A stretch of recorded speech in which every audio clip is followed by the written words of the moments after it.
ہادیہ ای magazine کے زمرہ بہنیں پوچھتی ہیں میں آپ کا استقبال ہے۔ سوال کا جواب مولانا رضی الاسلام ندوی، سیکریٹری جماعت اسلامی ہند دیں گے۔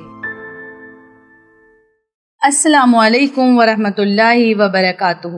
میرا سوال یہ ہے کہ اگر بیوی خلا چاہتی ہے تو کیا اسے نکاح ختم کرنے کے لیے کچھ معاوضہ ادا کرنا پڑے گا؟ اس سلسلے میں مزید 2 سوالات کے جواب مطلوب ہیں۔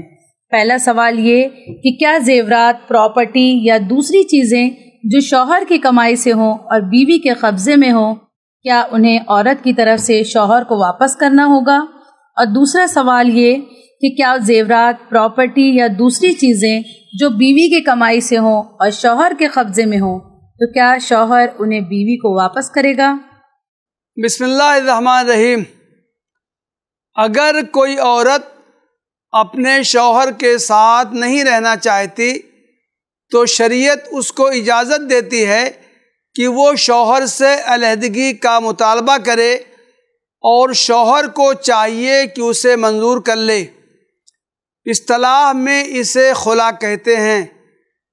قرآن مجید میں اس کا بیان ہے، فَإِنْ خِفْتُمْ أَلَّا يُقِيمَا حُدُودَ اللَّهِ فَلَا جُنَاحَ عَلَيْهِمَا فِيمَا افْتَدَتْ بِهِ، سورہ البقرہ کی آیت نمبر 229، کہ اگر تمہیں یہ خوف ہو کہ وہ دونوں یعنی زوجین حدود الہی پر قائم نہیں رہ سکیں گے تو ان دونوں کے درمیان یہ معاملہ ہو جانے میں مضائقہ نہیں کہ عورت اپنے شوہر کو معاوضہ دے کر علیحدگی حاصل کر لے۔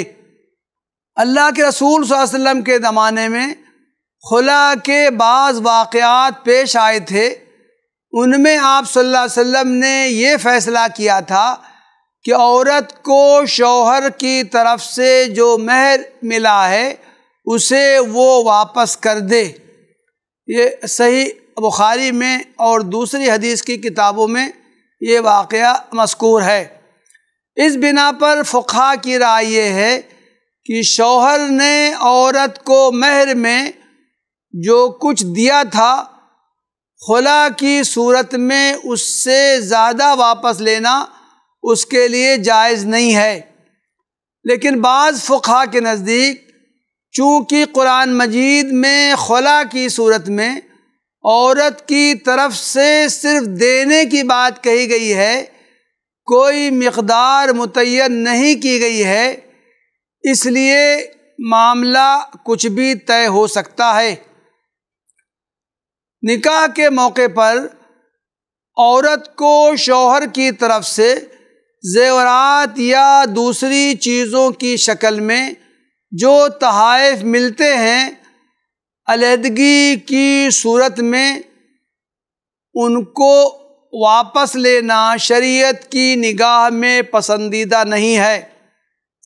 قرآن مجید کی جو آیت ابھی پیش کی گئی ہے اس کا ابتدائی ٹکڑا یہ ہے، وَلَا يَحِلُّ لَكُمْ أَن تَأْخُذُوا مِمَّا آتَيْتُمُوهُنَّ شَيْئًا، یعنی طلاق کے بعد ایسا کرنا تمہارے لیے جائز نہیں ہے کہ جو کچھ تم انہیں دے چکے ہو اس میں سے کچھ واپس لے لو۔ قرآن میں دوسری جگہ ہے، وَإِنْ أَرَدْتُمْ اسْتِبْدَالَ زَوْجٍ مَكَانَ زَوْجٍ وَآتَيْتُمْ إِحْدَاهُنَّ قِنْطَارًا فَلَا تَأْخُذُوا مِنْهُ شَيْئًا أَتَأْخُذُونَهُ بہتانا و اسمم مبینہ، یہ سورہ النساء کی آیت ہے۔ اور اگر تم ایک بیوی کی جگہ دوسری بیوی لے آنے کا ارادہ ہی کر لو تو خواہ تم نے اسے ڈھیر سا مال ہی کیوں نہ دیا ہو اس میں سے کچھ واپس نہ لینا، کیا تم اسے بہتان لگا کر اور صریح ظلم کر کے واپس لوگے؟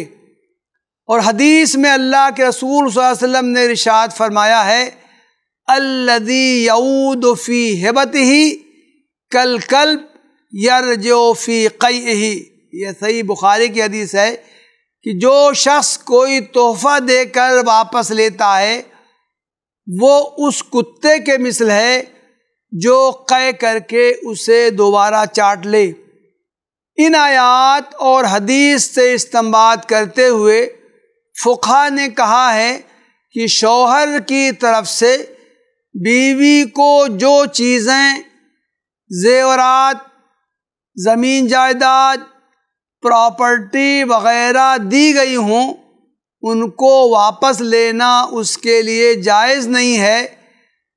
البتہ اگر کوئی پراپرٹی بیوی کے نام محض رجسٹری کے مصارف میں تخفیف کے لیے کروائی گئی ہو اور شوہر کہتا ہو کہ میں نے بیوی کو اس کا مالک نہیں بنایا تھا تو اسے وہ واپس لے سکتا ہے۔